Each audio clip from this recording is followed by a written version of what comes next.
வணக்கம் நண்பர்களே, இது உங்கள் வெற்றி பயணம் .official. உங்கள் வெற்றிக்கும் பக்திக்கும் துணை நிற்கும் சேனல். இன்னும் சப்ஸ்கிரைப் பண்ணலனா உடனே பண்ணுங்க. லைக் ஷேர் பண்ண மறக்காதீங்க. முருகனின் சோதனை, பக்தனின் நம்பிக்கை. விரிவான கதை.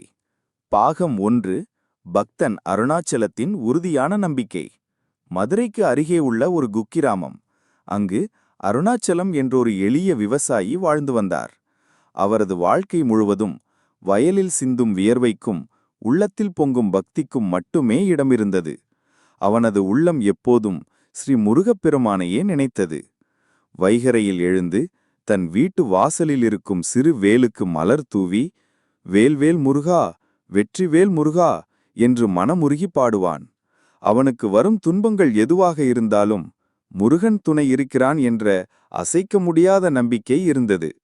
அவனது மனைவி மற்றும் பிள்ளைகளுக்கும் அவனது பக்தி ஒரு பெரிய ஆறுதலாக இருந்தது. பாகம் 2. கொடிய வறட்சி. பக்தனின் சோதனைக் காலம்.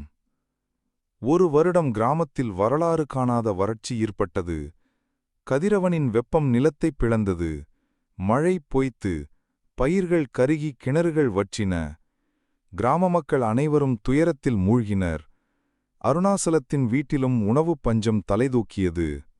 அவனது மனைவி கண்ணீருடன், ஐயா, நம் வீட்டில் தானியம் ஒரு பிடிகூட இல்லை. குழந்தைகளும் பசியால் வாடுகிறார்கள். இப்போதும் நீங்கள் முருகன் காப்பாற்றுவார் என்று சொல்கிறீர்களே, நம்முடைய பக்தி முருகனுக்கு கேட்கவில்லையா என்று சோகத்துடன் கேட்டாள். ஆனால் அருணாசலம் சிறிதும் கலங்கவில்லை. அவளது கண்களைப் பார்த்து புன்னகைத்து, அம்மா, இத்தனை நாள் நம்மை காப்பாற்றிய அந்த ஆறுமுகன் இந்த ஒரு சோதனைக்காக நம்மை கைவிட மாட்டான்.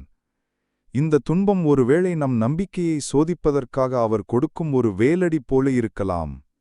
ஆனால் இந்த வேல் நமக்கு துன்பம் தருவதற்காக அல்ல, நம்மை வழிநடத்தவே என்றான்.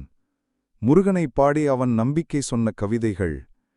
சோதனை நேரம் வந்தபோதும் துணையாய் நீயே இருப்பாய் முருகா. பசி வந்தபோதும் உன் நாமமே என் வயிறு நிறைக்கும்.